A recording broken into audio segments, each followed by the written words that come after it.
के अल सखीर बेस पर भी हमले का वीडियो जारी किया है। तो अगर मतलब टिट फॉर टैट है, आप अटैक करेंगे तो हम रिटेलिएट करेंगे। तो अमेरिका ने अगर टारगेट किया तो अब ईरान ने भी टारगेट किया। ईरान के ये खबर जो अमेरिकी सेंटर्स पर हमला हुआ है उससे जुड़ी हुई बता रहे हैं। आप देखिए कि अमेरिकी हमलों के जवाब में ईरान ने कुवैत में जो अमेरिकी सैन्य बेस है उस पर बहुत बड़ा हमला किया है। कुवैत में जो अमेरिकी सैन्य बेस है, कुवैत में ईरान की मिसाइल और ड्रोन स्ट्राइक के बाद अमेरिकी बेस पर भीषण आग लग गई। ईरान ने बहरीन के अल सखीर बेस पर भी हमला किया।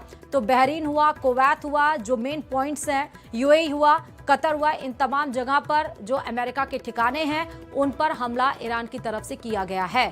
तो कतर में हमला किया गया है, अल सखीर जो कि बहरीन में बेस है अमेरिका का, उस पर हमला किया गया। कुवैत में जो सैन्य ठिकाने हैं अमेरिकी बेस के, वो उस पर अटैक किया गया है। और उसके बाद भीषण आग की तस्वीरें भी सामने।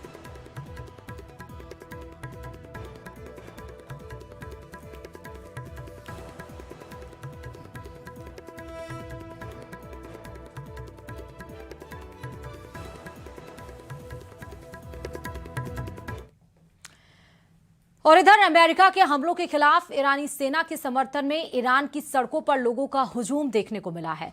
इस बीच ईरान ने अमेरिका को चेतावनी दी है कि हमारे इंफ्रास्ट्रक्चर पर हमला हुआ तो अमेरिका के सहयोगी भी होंगे निशाने पर। रिपोर्ट देखिए। सड़कों पर आप देखिए रिपोर्ट के जरिए, मतलब ये जो तस्वीरें आई हैं हम आपको दिखा रहे हैं। सड़क पर आप देखिए किस तरह से लोगों का हुजूम यहाँ पर उमड़ पड़ा है। ईरानी सेना का वहाँ के लोगों ने समर्थन दिया है, कहा है अगर आप हम पे निशाना बनाएंगे तो हम आप लोगों को नहीं छोड़ेंगे। ये खुली तौर पर चेतावनी यहाँ पर दी गई है। अमेरिका के सहयोगियों पर भी निशाना होगा। अमेरिका के सहयोगियों मतलब ईरान बहरीन को नहीं छोड़ेगा, यूएई को नहीं छोड़ेगा, कतर को नहीं छोड़ेगा, और वो लगातार इसी तरह हमले भी कर रहा है। तो जो अमेरिका के सहयोगी हैं उसको भी निशाना बनाया जाएगा। साफ तौर पर ईरानी समर्थक जो सड़कों पर उतरे हैं, जो सैलाब यहाँ पर उमड़ा है, उसके जरिए ये चेतावनी देने की कोशिश यहाँ पर फिलहाल की गई है।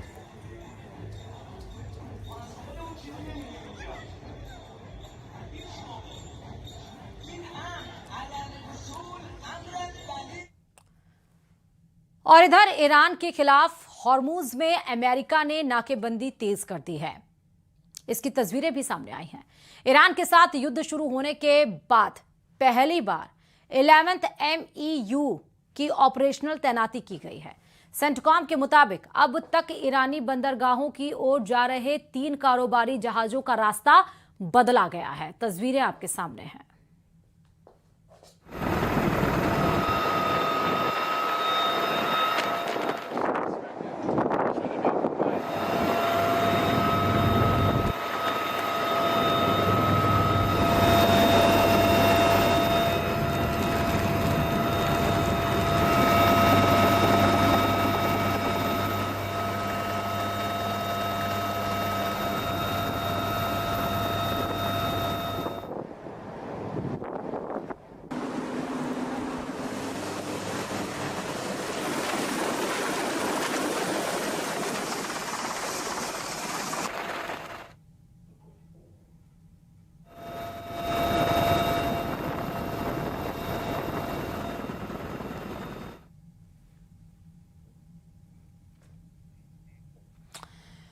अमेरिका की सेना ने दावा किया है कि उसने ईरान पर दूसरे दौर का हमला शुरू कर दिया है। ईरान की मीडिया में रिपोर्ट छपी है कि अमेरिका ने केशम द्वीप, बंदर अब्बास और चाबहार में हमले किए हैं। ट्रंप ने चेतावनी दी है कि ईरान का न्यूक्लियर कॉम्प्लेक्स उनके निशाने पर है। इधर अमेरिका और नेतन्याहू की मीटिंग पर सबकी निगाहें टिकी हैं, क्योंकि इस मीटिंग के बाद ईरान युद्ध पर नई रणनीति सामने आ सकती है। रिपोर्ट देखिए। क्या ईरान दूसरे राउंड की जंग में टिक पाएगा? क्या अमेरिका और इजराइल अब निर्णायक हमला करने वाले हैं? क्या ट्रंप और नेतन्याहू की मुलाकात में तय होगा कि तीसरा राउंड का युद्ध कैसे शुरू करना है? क्या व्हाइट हाउस में होने वाली बैठक से पूरे पश्चिम एशिया का भविष्य तय होने वाला है?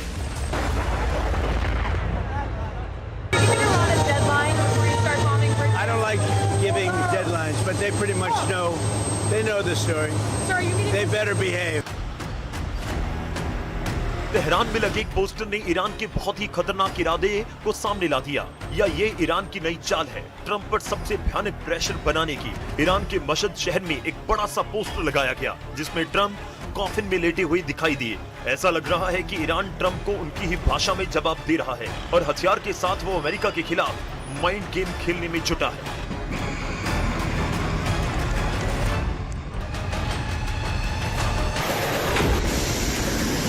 क्या ईरान का ड्रोन युद्ध उसे जंग में कामयाबी दिला पाएगा? दूसरे राउंड की जंग में ईरान ने ड्रोन वाला दांव लगा दिया है।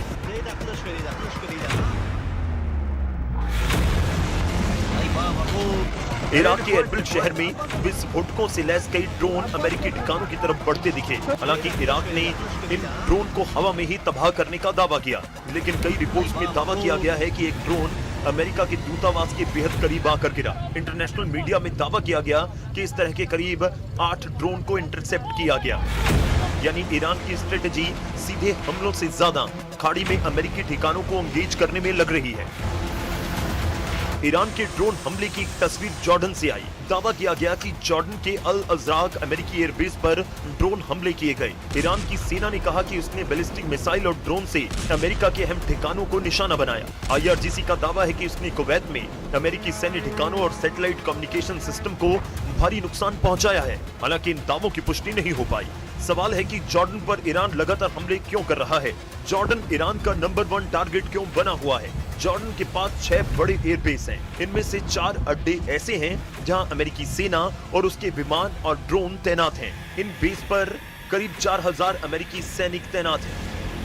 लेकिन ईरान ने जिन खाड़ी देशों में अमेरिकी ठिकानों पर हमले किए, अब ट्रंप ने उन्हीं खाड़ी देशों को ईरान के खिलाफ खड़ा कर दिया है। ट्रंप ने सऊदी और कुवैत को बहुत ही खास और नए हथियार बेचने की मंजूरी दी। सऊदी अरब को करीब $2 अरब और कुवैत को करीब $500 मिलियन, यानी सऊदी अरब को 19,000 करोड़ रुपए के हथियार मिलेंगे, वहीं कुवैत को 4,600 करोड़ के हथियार सप्लाई किए जाएंगे। अमेरिका की नीति साफ है कि खाड़ी में ईरान विरोधी देशों को मजबूत किया जाए।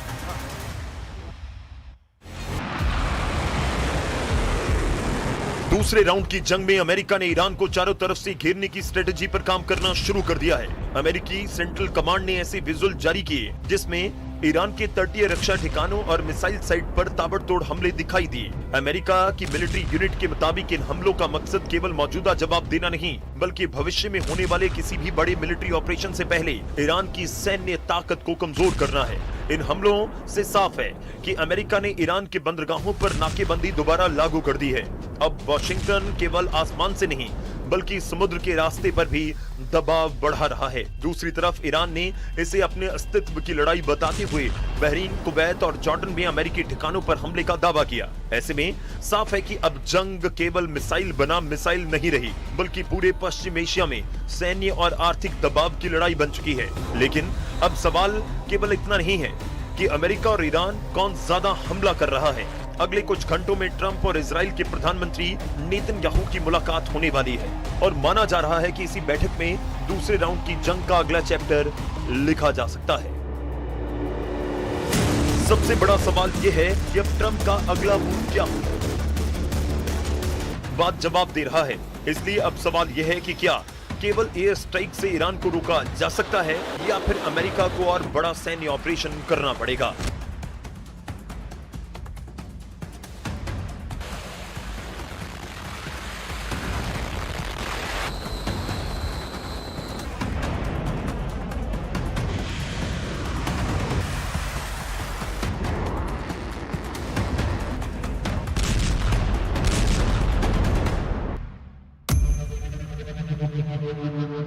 या अब भी बातचीत की कोई गुंजाइश है? नेतन्याहू लगातार कहते रहे हैं कि ईरान की मिलिट्री और एटमी ताकत को पूरी तरह खत्म किए बिना खतरा नहीं टल सकता। दूसरी तरफ ट्रंप खुलेआम कह रहे हैं कि ईरान अभी भी समझौता करना चाहता है, लेकिन इसके साथ ही ये भी कह रहे हैं कि अगर जरूरत पड़ी तो फिनिश इट ऑफ, यानी लड़ाई को निर्णायक अंजाम तक पहुंचाया जाएगा। ऐसे में दोनों नेताओं की बैठक केवल सैन्य नहीं बल्कि राजनीतिक और रणनीतिक रूप से भी बेहद अहम मानी जा रही है।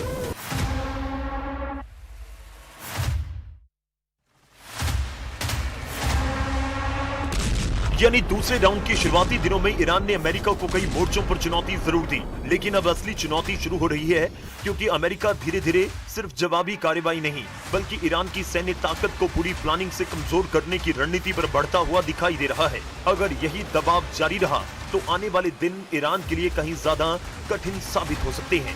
अमेरिका के पास 5 विकल्प हो सकते हैं। पहला, वो मिसाइल और ड्रोन लॉन्च साइट पर लगातार हमले जारी रखे ताकि ईरान की जवाबी हमला करने की क्षमता लगातार कमजोर होती जाए। दूसरा, ईरान की नौसेना और हॉर्मुज पर पूरा कंट्रोल, तभी ईरान के खिलाफ समुद्री नाकेबंदी और सख्त हो सकती है, तभी ईरान तेल और सैन्य सप्लाई दोनों मोर्चों पर दबाव महसूस करे। तीसरा, IRGC के कमांड सेंटर और सैन्य नेतृत्व को निशाना बनाना, क्योंकि अभी पूरे युद्ध को IRGC ही कंट्रोल करती दिख रही है। चौथा, साइबर वॉर और इलेक्ट्रॉनिक वॉरफेयर, जिसमें कम्युनिकेशन नेटवर्क, रडार और एयर डिफेंस सिस्टम को तकनीकी रूप से कमजोर बनाने की रणनीति अपनाई जा सकती है। पांचवा, ईरान की प्रॉक्सी नेटवर्क पर हमला। इसके तहत इराक, सीरिया, यमन और दूसरे इलाकों में उन ग्रुप को निशाना बनाया जा सकता है। इस जंग में अमेरिका और इजराइल के लिए सबसे बड़ी सिरदर्दी जो बने हुए हैं। यानी अब अमेरिका का मकसद केवल 1-2 एयर स्ट्राइक करना नहीं बल्कि ईरान की सैन्य ताकत को हर मोर्चे पर कमजोर करना हो सकता है। दूसरी तरफ ईरान भी साफ कर चुका है कि अगर दबाव बढ़ा तो जवाब केवल ईरान से नहीं बल्कि पूरे पश्चिम एशिया में फैले उस नेटवर्क से मिल सकता है। यही वजह है कि ट्रंप और नेतन्याहू की बैठक केवल एक कूटनीतिक मुलाकात नहीं मानी जा रही बल्कि इसे दूसरे राउंड की जंग का टर्निंग पॉइंट कहा जा सकता है। अगर इस बैठक में बड़े सैन्य ऑपरेशंस पर सहमति बनती है तो अगला निशाना केवल ईरान के मिसाइल ठिकाने नहीं बल्कि उसकी पूरी सैन्य संरचना भी हो सकती है। और अगर बातचीत को मौका देने का फैसला होता है तो शायद पश्चिम एशिया एक और बड़े युद्ध से बच जाए। फिलहाल दुनिया इसी फैसले का इंतजार कर रही है।